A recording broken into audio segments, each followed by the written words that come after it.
Hi, ಕೆದವರು ಈ document verification dates ಅನ್ನ announce ಮಾಡಿದ್ರೆ, ಹಾಗೆ ಇದು ಆಫ್ಲೈನ್ ವೆರಿಫಿಕೇಶನ್ ಆಗಿರುತ್ತೆ. KEA ಆಫೀಸ್ ಬೆಂಗಳೂರು ಅಲ್ಲಿ ವಿಸಿಟ್ ಮಾಡಿ ಡಾಕ್ಯುಮೆಂಟ್ ವೆರಿಫಿಕೇಶನ್ ಮಾಡಿಸ್ಬೋದು ಅಥವಾ ಮಾಡಿಸ್ಬೇಕು. ಸರಿ, ಈಗ ಈ ಡಾಕ್ಯುಮೆಂಟ್ ವೆರಿಫಿಕೇಶನ್ ಯಾರು ಮಾಡಿಸ್ಬೇಕು ಅಂತ ಹೇಳಿದ್ರೆ, ಕ್ಲಾಸ್ A1 ಹಾಗೆ ಕ್ಲಾಸ್ B1, ನಂತರ ಕ್ಲಾಸ್ B CDEFGHI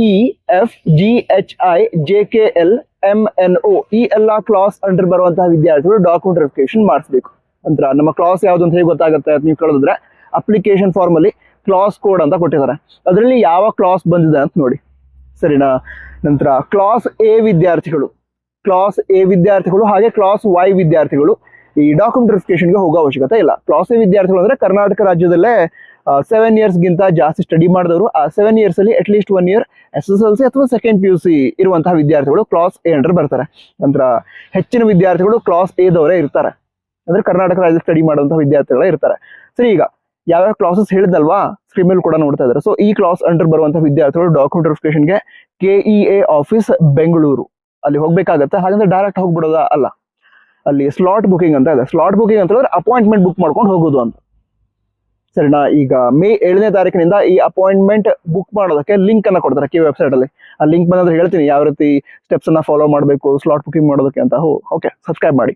ಸರಿ, ಸ್ಲಾಟ್ ಬುಕಿಂಗ್ ಮಾಡಬೇಕು. ನಂತರ ಸ್ಲಾಟ್ ಬುಕಿಂಗ್ ಮಾಡೋಕ್ಕಿಂತ ಮೊದಲು ಎಲ್ಲ ಡಾಕ್ಯುಮೆಂಟ್ಸ್ ರೆಡಿ ಇಟ್ಕೊಳ್ಳಿ. ಡಾಕ್ಯುಮೆಂಟ್ಸ್ ರೆಡಿ ಇದೆ, ತೆಗೆದುಕೊಂಡು ನಾಳೆನೇ ಹೇಳಿದ್ರು ಕೂಡ ತೆಗೆದುಕೊಂಡು ಹೋಗ್ತೀನಿ, ಆ ರೀತಿ ಇದ್ದಾಗ ಸ್ಲಾಟ್ ಬುಕಿಂಗ್ ಮಾಡಿ. ಸರಿನಾ, ಡಾಕ್ಯುಮೆಂಟ್ಸ್ ರೆಡಿ ಇಟ್ಕೊಂಡು ಸ್ಲಾಟ್ ಬುಕಿಂಗ್ ಮಾಡಿ. ಅದರ ನಂತರ ಅವ್ರು ಯಾವ ಡೇಟ್ಗೆ ಬರೋದಕ್ಕೆ ಹೇಳಿರ್ತಾರಲ್ಲಿ ಡೇಟ್ ಅಂಡ್ ಟೈಮ್ ಕೊಡ್ತಾರೆ. ಇಂಥ ಡೇಟ್ಗೆ ಬರಬೇಕು, ಇಂಥ ಟೈಮಿಗೆ ಬರಬೇಕು ಡಾಕ್ಯುಮೆಂಟ್ ವೆರಿಫಿಕೇಶನ್ಗೆ ಅಂತ.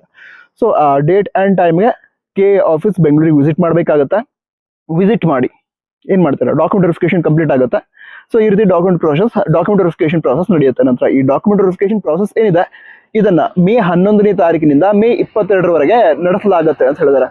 ನಂತರ ಮೇ ಲಾಸ್ಟ್ ವೀಕ್ ಹಾಗೆ ನಿಮ್ಮ ರಿಸಲ್ಟ್ ಅನೌನ್ಸ್ ಆಗುತ್ತೆ, ಯಾವುದು KCET ರ್ಯಾಂಕ್ ಅನೌನ್ಸ್ ಆಗುತ್ತೆ. ಸೊ ರ್ಯಾಂಕ್ಗೋಸ್ಕರ ಆಲ್ ದಿ ಬೆಸ್ಟ್. ನೀವು ವಾಟ್ಸಪ್ ಚಾನಲ್ ಇದೆ, ಜಾಯ್ನ್ ಆಗಿದ್ದೀರಾ? ಜಾಯ್ನ್ ಆಗದೇ ಇದ್ರೆ ತಪ್ಪದೇ ಜಾಯ್ನ್ ಆಗಿ ಕೌನ್ಸಿಲಿಂಗ್ ಬಗ್ಗೆ ಎಲ್ಲ ಇನ್ಫಾರ್ಮೇಶನ್ ಕೊಡ್ತೀವಿ. All the best. ಜೈ ಹಿಂದ್, ವಂದೇ ಮಾತರಂ.